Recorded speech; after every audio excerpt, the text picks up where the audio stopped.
नमस्कार दोस्तों। आज की इस वीडियो में हम लोग आर्टिफिशियल इंटेलिजेंस पे एक यहाँ पे यूपीएससी ने प्रश्न पूछा है, उसको यहाँ पे सॉल्व करने की कोशिश करेंगे। इस क्वेश्चन में आपसे पूछ रहा है कि आर्टिफिशियल इंटेलिजेंस का क्या कॉन्सेप्ट है और एआई कैसे क्लिनिकल जो डायग्नोसिस होती है उसमें कैसे हेल्प करता है और एआई का यूज करने से क्या-क्या थ्रेट हैं प्राइवेसी को लेकर। ठीक है, ये बड़ा 3 पार्ट में क्वेश्चन को आंसर देना है। पहले पार्ट में पूछ रहा है कि आर्टिफिशियल इंटेलिजेंस का क्या कॉन्सेप्ट है। ठीक है, दूसरे पार्ट में पूछ रहा है कि क्लिनिकल डायग्नोसिस में आर्टिफिशियल इंटेलिजेंस कैसे हेल्प करता है और तीसरे पार्ट में आर्टिफिशियल इंटेलिजेंस का यदि हम यूज करते हैं हेल्थ केयर में तो क्या क्या हमारे प्राइवेसी प्रॉब्लम्स आ रहे हैं। ठीक है, ये आपको तीसरे पार्ट में इसको आंसर देना है।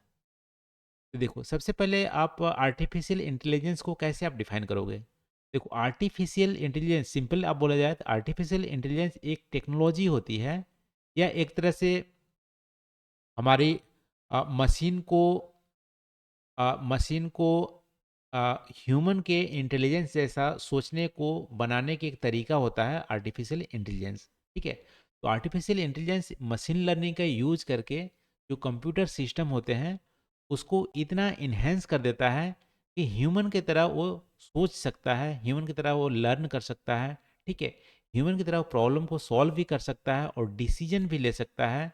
इन सारी एबिलिटी यदि कंप्यूटर सिस्टम आ जाती है तो हम बोलते हैं वो हमारे आर्टिफिशियल या इंटेलिजेंट हमारा कंप्यूटर है। ठीक है, तो इस तरह से आप आर्टिफिशियल इंटेलिजेंस को डिफाइन कर सकते हो।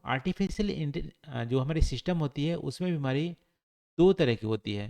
ठीक है, एक हमारी होती है वीक आर्टिफिशियल इंटेलिजेंस, दूसरी हमारी होती है स्ट्रॉन्ग आर्टिफिशियल इंटेलिजेंस। ठीक है, वीक हमारे आर्टिफिशियल इंटेलिजेंस में क्या होती है, पर्टिकुलर एक एल्गोरिदम उसमें सेट कर दिया जाता है, वो पर्टिकुलर ही टास्क करेगा। ठीक है, उससे ज़्यादा वो टास्क नहीं करेगा। उसको बोलते हैं, जैसे सिंपल रोबोट या मैन्युफैक्चरिंग सेक्टर में जो ऑटोमेशन होते हैं वो भी हमारा वीक आर्टिफिशियल इंटेलिजेंस का हमारा एग्जाम्पल है। स्ट्रॉन्ग आर्टिफिशियल जो इंटेलिजेंस का एग्जाम्पल में आप बोल सकते हो कि ह्यूमन की तरह जो सोचते हैं। ठीक है, जैसे अभी चैट जीपीटी हमारा एक एग्जाम्पल हो गया आर्टिफिशियल स्ट्रॉन्ग आर्टिफिशियल इंटेलिजेंस का। तो ऐसे मशीन जो ह्यूमन की तरह सोच सकते हैं, अपने तरीके से डिसीजन ले सकते, जैसा ह्यूमन सोचता है उसी तरीके से सोच के डिसीजन ले सकते हैं, उसको बोलते हैं स्ट्रॉन्ग आर्टिफिशियल इंटेलिजेंस। ठीक है, ये हमारा पहले पार्ट में इस तरह से आपके कॉन्सेप्ट को यहाँ पे डिफाइन कर सकते हैं। अब यहाँ पे आपको बताना है कि आर्टिफिशियल इंटेलिजेंस क्लिनिकल डायग्नोसिस में कैसे हेल्प करता है। ठीक है, क्लिनिकल डायग्नोसिस में कैसे हेल्प करता है आर्टिफिशियल इंटेलिजेंस। पहला देखो, मेडिकल जो हमारी इमेजिंग होती है उसमें अ, उसको एनालाइज करने में हेल्प करता है आर्टिफिशियल इंटेलिजेंस। जैसे मान लो आपके पास एक्सरे हो गया, एमआरआई हो गया, सीटी स्कैन हो गया। अब इसको डॉक्टर जब देखता है तो डॉक्टर को देखने के मतलब ह्यूमन का कुछ एबिलिटी होता है, कुछ पैटर्न वो मिस कर सकता है। ठीक है, सारे पैटर्न को एनालिसिस नहीं कर सकता, कुछ पैटर्न मिस कर सकता है। तो हमारी जो एआई वाली जो मशीन होती है, ठीक है, एआई इनेबल जो मशीन होती है, वो सारे पैटर्न को, जितने पैटर्न हो सकते हैं सबका परम्यूटेशन कम्बिनेशन देख के अच्छा डिसीजन दे सकता है। ठीक है, तो मेडिकल इमेजिंग को डिटेक्ट करने में हेल्प करता है एआई। और ये हमारी जो ह्यूमन की जो इनेबिलिटी होती है या गलत करने की जो चांसेस होती है उसको सुधार कर हाई एक्यूरेसी लाएगा मेडिकल इमेजिंग में। ये हमारा पहला हेल्प हो गया। ठीक है, अब ये सब कर सकता है तो अर्ली जो डिटेंशन हो सकते हैं, ठीक है, डिसीज़ का कि कैंसर होने वाला है, आपके टिश्यूज़ को इतने अच्छे से एनालिसिस कर लेगा एआई कि बता देगा कि कैंसर होने होने के चांसेस हैं। ठीक है, तो एक्यूरेट डायग्नोसिस में हमारा एआई हेल्प करता है। इसके अलावा जो डिसीज़ फ्यूचर में होने वाले हैं उसको भी प्रेडिक्ट करने में हेल्प करता है एआई। कैसे? पेशेंट का जो डेटा है, ठीक है, डेटा में मेडिकल हिस्ट्री हो गया, जेनेटिक इन्फॉर्मेशन हो गया, लाइफ स्टाइल फैक्टर हो गया, इन सारी चीज़ों को, जो इनपुट है इन सारी चीज़ों को जब एआई सिस्टम डालेंगे तो एक तरह से प्रेडिक्ट कर सकता है फ्यूचर में कि इनको क्या डिसीज़ हो सकते हैं। ठीक है, उनके जेनेटिक इन्फॉर्मेशन से, लाइफ स्टाइल फैक्टर से, खान पान से, सारे डेटा को जब एआई एनालिसिस करेगा जो कि ह्यूमन नहीं कर सकता है, वो प्रिडिक्ट कर सकता है कि हमारा फ्यूचर में क्या डिसीज़ होने वाले हैं। ये भी हमारा हेल्प करता है फ्यूचर के प्रिडिक्शन में डिसीज़ का। इसके अलावा हेल्थ के मॉनिटर भी कर सकता है एआई। इनेबल्ड ऐसे ऐसे हमारे पास डिवाइस आ गए हैं जो कि आप उसको वियर कर सकते हो, पहन सकते हो, सेंसर डिवाइस है, वियर कर सकते हो। एक आप बॉडी में फिट कर सकते हो, जो कि आपकी बॉडी में जो भी एक्टिविटीज़ हो रही हैं उसको मॉनिटर करती रहती है। ये भी हमारा हेल्थ करता है, हेल्थ की मॉनिटरिंग करने में। इसके अलावा ड्रग्स डिस्कवरी और डेवलपमेंट यानी रिसर्च में भी एआई यूज करता है। ठीक है, रिसर्च में आ, जो हमारी डेटा है उसमें इफ़िशियंसी लाता है, और जो न्यू ड्रग्स की जो सेफ्टी है स्टैंडर्ड को उसको भी चेक करता है, जो कि ह्यूमन इतनी इजीली नहीं कर सकता है। इसकी वजह से हमारे पास जो टाइम होती है रिसर्च में वो भी बचते हैं। ठीक है, तो इन सारी चीज़ों में एआई हमारा हेल्प करता है क्लिनिकल डायग्नोसिस में। अब देखो ये सारे पॉजिटिव चीज़ें हैं, लेकिन कुछ हमारी प्राइवेसी कंसर्न भी है। ठीक है, यदि एआई का हेल्थ केयर में यूज करते हैं, सिर्फ हेल्थ केयर की बात हो रही है, तो यहाँ पे कुछ प्राइवेसी कंसर्न भी है, जैसे डेटा सिक्योरिटी का।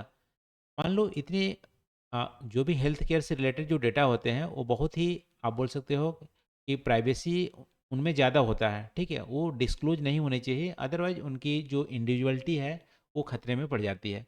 तो इस तरह से सेंसिटिव जब इंफॉर्मेशन एआई या किसी मशीन में स्टोर होती है तो डेटा ब्रीच होने की चांसेस होती है। तो डेटा यहाँ पे सिक्योरिटी का एक मेजर कंसर्न है हमारा एआई में, क्लिनिकल डायग्नोसिस में एआई का यूज करना।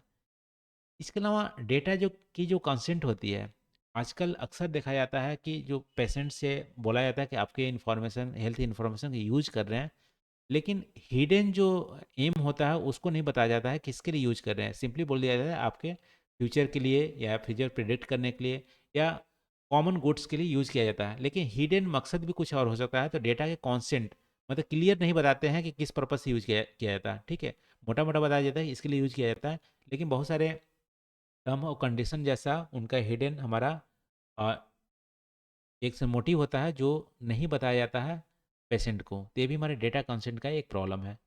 इसके अलावा सर्विलेंस का कंसर्न है। मान लो हम कोई एआई वाले टूल जो यूज कर रहे हैं अपने बॉडी में, बॉडी की जो हेल्थ की मॉनिटरिंग करने के लिए, वो लीक होने की चांसेस ज़्यादा होती है, अनऑथराइज यूज होने की चांसेस ज़्यादा होती है। आपको लग रहा है कि आपका हेल्थ को मॉनिटर करने के लिए हम अ, जो एआई इनेबल एप्लीकेशन है वहाँ पे यूज कर रहे हैं, लेकिन वहाँ से लीक होके या कोई दूसरा बंदा अनऑथराइज एक्सेस कर सकता है आपके हेल्थ इन्फॉर्मेशन का, उसका मिसयूज कर सकता है। ठीक है, तो ये भी हमारे सर्विलेंस जो कंसर्न है वो भी हमारा मेजर प्राइवेसी कंसर्न है एआई जब हेल्थ केयर में यूज करते हैं। तो जब समराइज में बता सकते हैं आपकी एआई जो होती है उसकी इमेंस बहुत ज़्यादा पोटेंशियल है। ठीक है, हेल्थ केयर में रेवोल्यूशन लाने का और पेशेंट को बहुत ज़्यादा बेनिफिट देने का, लेकिन साथ साथ पॉजिटिव होने के साथ साथ कुछ हमारी नेगेटिव या कंसर्न है, क्योंकि प्राइवेसी का यहाँ पे आ, जो राइट्स हैं वो आपको यहाँ पे कहीं ना कहीं कंप्रोमाइज़ करने पड़ सकते हैं, क्योंकि उतनी ज़्यादा हम डेटा सिक्योरिटी अभी तक हमारा इनेबल्ड नहीं हुआ है। ठीक है, इसके लिए जो रेगुलेटरी है फ्रेमवर्क, इथिकल जो प्रैक्टिस है और डेटा सिक्योरिटी है, इसको हमको स्ट्रॉन्ग करने की ज़रूरत है। तो हम जो एआई की जो हमारी कंसर्न है उसको मिनिमाइज कर सकते हैं और बेनिफिट को मैक्सिमाइज कर सकते हैं। इस तरह से क्वेश्चन को आप यहाँ पे समराइज कर सकते हैं। आज की इस वीडियो में बस इतना ही दोस्तों, थैंक यू फॉर वॉचिंग। मिलते हैं अगली वीडियो में नए टॉपिक से। Thank you.